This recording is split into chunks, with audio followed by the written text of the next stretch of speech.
ध्यानं समर्पयामि गणपतये नमः गौर्यै नमः कलशे वरुणाद्यावाहित देवताभ्यो नमः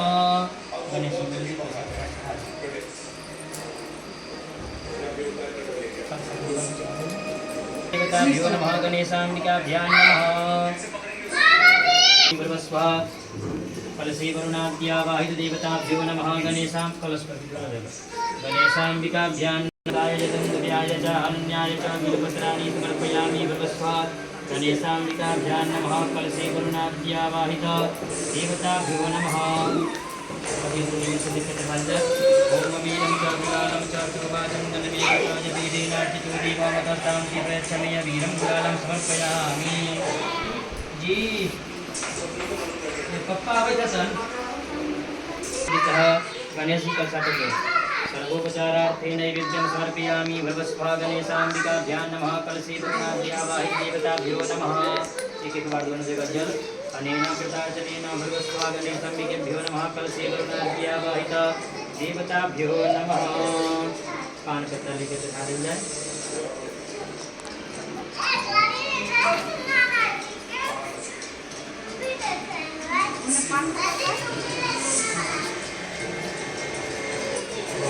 पूर्वेण हविखा देवा यज्ञमतन्वता वसन्तो स्यासीदाज्यं ताम्बूलं समर्पयामि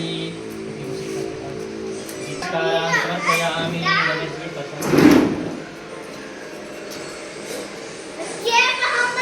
हाथ में बेलपत्र फूल लेकर भगवान शिव जी की प्रार्थना करें।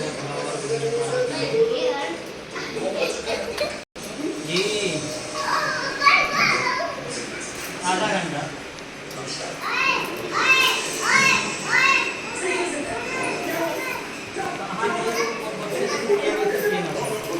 रंजन जी ने फोन कर रहा हमारा बॉस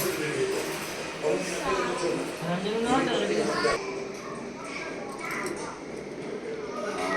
है हम आती नहीं एगो ऐसे कौन लोग पहुंच गए।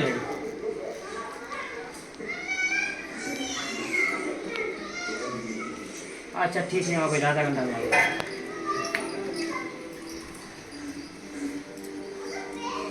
जल भगवान शिव जी को चढ़ाया जाए।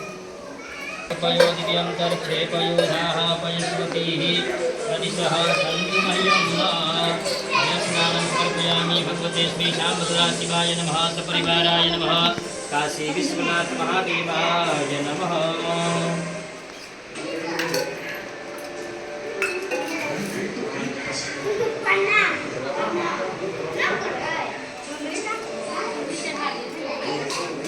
कहाँ गया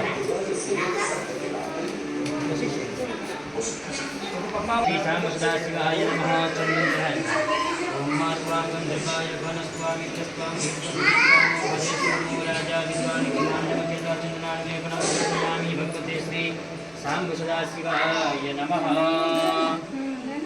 भांग धतूरी सब में से लेके भोला पर चढ़ाया जाए। भांग धतूरी बिल्वपत्र माला उला पहनाया जाए।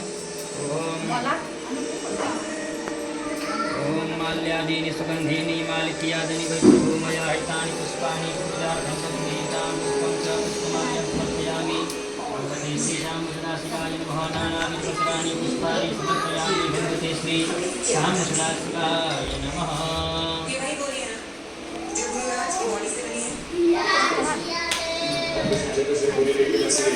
अबीर गुलाल सिंदूर लेके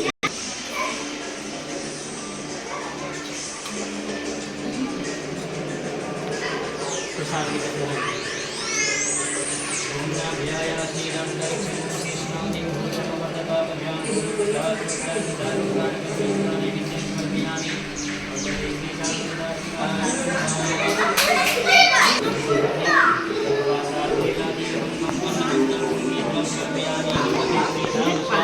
वेदों में सामवेद और इंद्रियों में मन श्रेष्ठ है। सब पुराणों और सब वेदों का सर्वस्व जिस तरह कहा गया है मैं तुम्हें एक प्राचीन व्रत बतलाता हूँ। एकाग्र मन से सुनो। जिस व्रत के प्रभाव से तुमने मेरा आधा आसन प्राप्त किया है वह मैं तुमको बतलाऊंगा क्योंकि तुम मेरी प्रियसी हो। भाद्रपद मास में हस्त नक्षत्र से युक्त शुक्ल पक्ष की तृतीया तिथि को उसका अनुष्ठान मात्र करने से स्त्रियां सब पापों से मुक्त हो जाती है।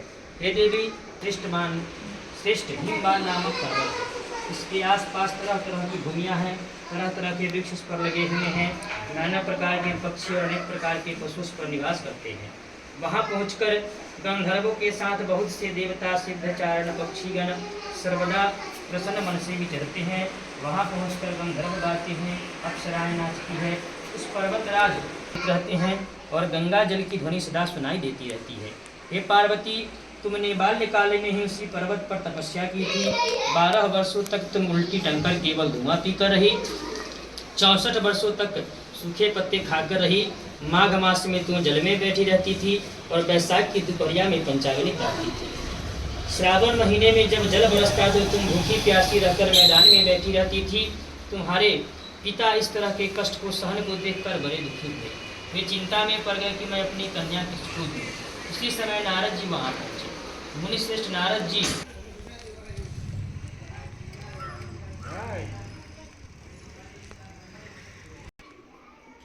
दौड़ पड़े। जब होश आया तो सब पूछने लगे कि गिरिराज, आप अपनी मूर्छा का कारण बताइए।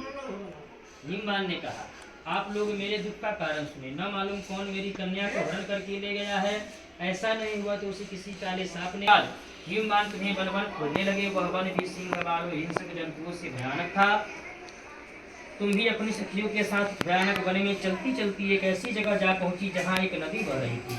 उसके रमणीक तट पर एक बड़ी सी कंदरा थी। पूजन किया और रात भर जाकर गीत वाद्य आदि में मुझे प्रसन्न करने में बिताया। उस व्रत राज के प्रभाव से मेरा आसन डगमगा उठा, जिससे मैं तत्काल उस स्थान पर जा पहुंचा जहां पर तुम अपनी सखियों के साथ रहती थी। वहां पहुंचकर मैंने तुमसे कहा कि मैं तुम पर प्रसन्न हूँ, बोलो क्या चाहती हो। तुमने कहा, मेरे देवता, यदि आप मेरे ऊपर प्रसन्न है तो मेरे पति बने। मैंने तथास्तु कहकर